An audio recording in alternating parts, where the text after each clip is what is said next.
ሰላም ውዶቼ እንዴት ናችሁ? ዛሬ ደግሞ ከምግብ ለየት ብለን የሂና አሰራር እናያለን። እዚህ ጋር የተፈጨ ቡና አለኝ። እዚህ ጋር በእንጀራ አለኝ። እዚህ ጋር ህልብ አለኝ። እዚህ ጋር ደግሞ ከርከዴ፣ ሮዝሜሪ፣ ምስማር፣ ተልባ ማለት ነው።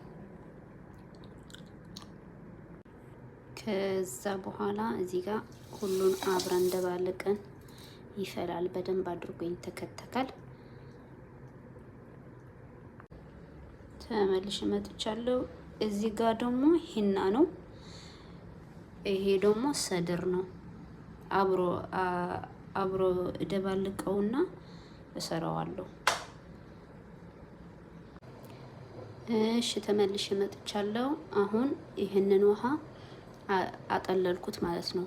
ፈልቶ በደንብ አጠለልኩት። ከዛ በኋላ ሂናውን እናደርጋለን።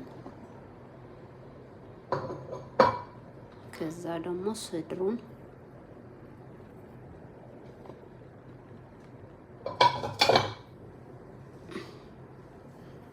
ከዛ እንደዚህ አድርገን ሚክስ እናደርገዋለን።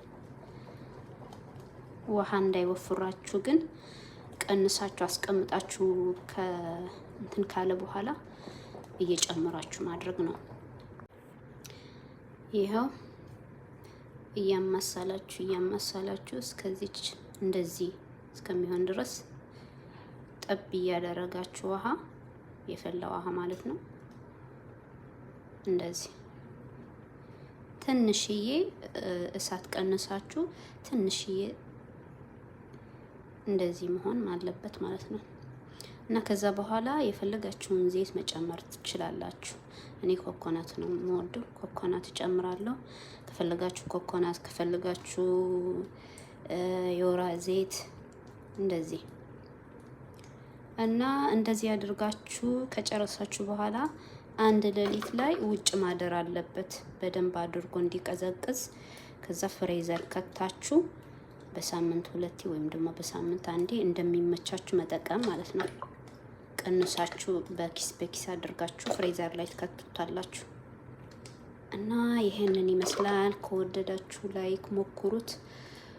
ላይክ እና ሸር አትርሱ። የሁሉም ነገር የምግብ አሰራር ከፈለጋችሁ መጠየቅ ትችላላችሁ። ኮሜንት ላይ ፈልጋችሁን ነገር ጠይቁ ማለት ነው። እና ይሄንን ይመስላል። ሂናው በጣም ቆንጆ ነው።